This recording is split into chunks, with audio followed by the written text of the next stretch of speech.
ప్రభుత్వం స్పష్టత ఇచ్చేదాకా ప్రజల్లో గందరగోళం తొలగే పరిస్థితి లేదు. సమస్యలన్నింటికీ తొలగించి తమ ఇబ్బందులకు స్వస్తి చెప్పాలని ప్రజలైతే కోరుతున్నారు. హాయ్ అండి, నేను మీ క్యాచీ చాట్స్. ఎవరు తమ్ముళ్ళు చూసి ఉంటారు కదా.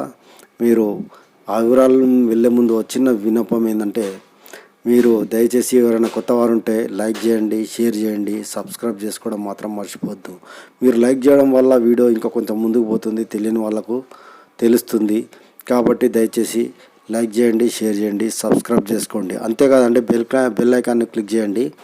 ఇంకా ముఖ్యమైనది ఏంటంటే, ఈ వివరంలో ఎటువంటి మీకు డౌట్స్ ఉన్నా కానీ రాకుండా ఉండాలన్నా మీరు దయచేసి ఈ వీడియోని పూర్తిగా చూడగలరు. ఎక్కడైనా స్కిప్ చేసి చూడడం వల్ల మీకు ప్రశ్నలు అనేవి రైజ్ అవుతుంటాయి, అర్థం కాని పరిస్థితి, గందరగోళం ఉంటుంది. కాబట్టి దయచేసి ఈ వీడియోను పూర్తిగా చివరి వరకు చూస్తే ఈ వీడియోలో వచ్చే మెసేజ్ ఏదైతే ఉన్నదో మీకు క్లియర్గా అర్థమవుతుందని నేను విన్నవించుకుంటున్నాను. ఇక మనం లేట్ చేయకుండా వివరాల్లోకి వెళ్దాం. అధికారంలోకి వచ్చిన వెంటనే అర్హులందరికీ కొత్త రేషన్ కార్డులు ఇస్తామని చెప్పిన కాంగ్రెస్ సర్కార్ దరఖాస్తులతో కాలయాపన చేస్తుంది. ఏడాది నుంచి ఇప్పటిదాకా అర్హులు 4 సార్లు దరఖాస్తు చేసుకున్నారు. ప్రజాపాలన దరఖాస్తులు, గ్రామ వార్డు సభలు, ప్రజావాణి, మీ సేవలో అనేక సార్లు దరఖాస్తు చేసుకోవడం అయితే జరిగింది. ప్రభుత్వం మాత్రం ఇప్పటి వరకు రేషన్ కార్డుల జారీపై ప్రకటనలకే పరిమితమైంది. ఎవరికి ఇస్తారు, ఏ ప్రాతిపదికన ఇస్తారో సరైన మార్గదర్శకాలు జారీ చేయడం అయితే లేదు. గ్రేటర్ హైదరాబాద్ పరిధిలో జిహెచ్ఎంసీ సిబ్బంది, పౌర సరఫరాల శాఖ అధికారులు లబ్ధిదారులను గుర్తించేందుకు సర్వే అయితే చేపట్టడం అయితే జరిగింది.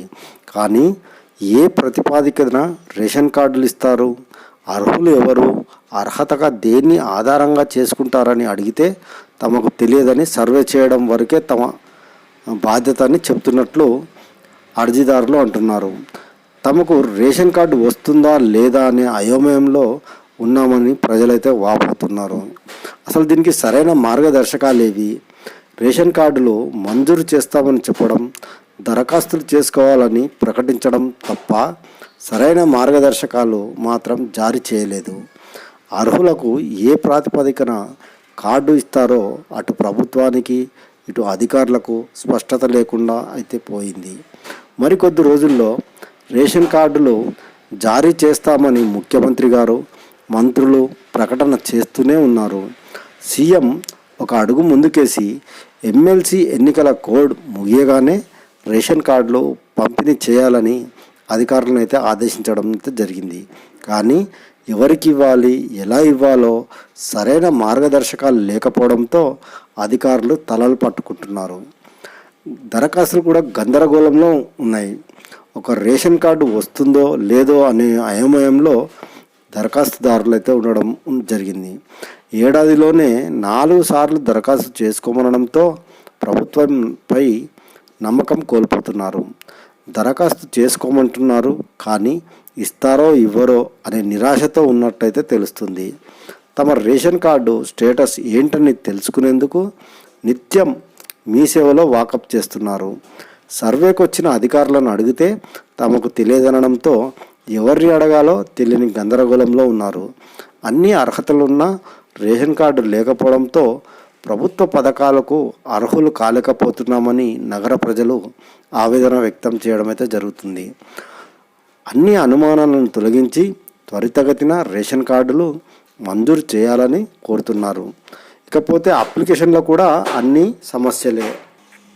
గతంలో అప్లికేషన్ చేసుకున్న వారు మరోసారి మీ సేవలో దరఖాస్తు చేసుకుంటే వివిధ సమస్యలు వెలుగు చూస్తున్నట్లు అర్హులు చెబుతున్నారు. ఎక్కువ దరఖాస్తుల్లో పెండింగ్, అలాటెడ్, అప్రూవ్డ్ అని చూపుతున్నట్టు మీ సేవా నిర్వాహకులైతే చెబుతున్నారు. వారందరికీ కొత్త కార్డులు వస్తాయో రావో అనే అయోమయంలో ఉన్నట్లు దరఖాస్తుదారులు చెబుతున్నారు. మీ సేవా సైట్లో ఏ స్టేటస్లో ఉంటే రేషన్ కార్డు వస్తుందో ప్రభుత్వం తెలపాలని కోరుతున్నారు. పెండింగ్ అని వచ్చిన వారు మళ్ళీ దరఖాస్తు చేసుకోవాలో లేదో చెప్పాలని అంటున్నారు. ప్రభుత్వం స్పష్టత ఇచ్చేదాకా ప్రజల్లో గందరగోళం తొలగే పరిస్థితి అయితే లేదు. సమస్యలన్నిటినీ తొలగించి తమ ఇబ్బందులకు స్వస్తి పలకాలనైతే కోరుతున్నారు. ఫ్రెండ్స్, ఈ వీడియో నచ్చితే లైక్ చేయండి, షేర్ చేయండి, సబ్స్క్రైబ్ చేసుకోవడం మాత్రం మర్చిపోవద్దు friends. Bye, thank you. Subscribe. Please subscribe. Please subscribe. Subscribe. Subscribe. For more updates, for interesting updates, Please do subscribe.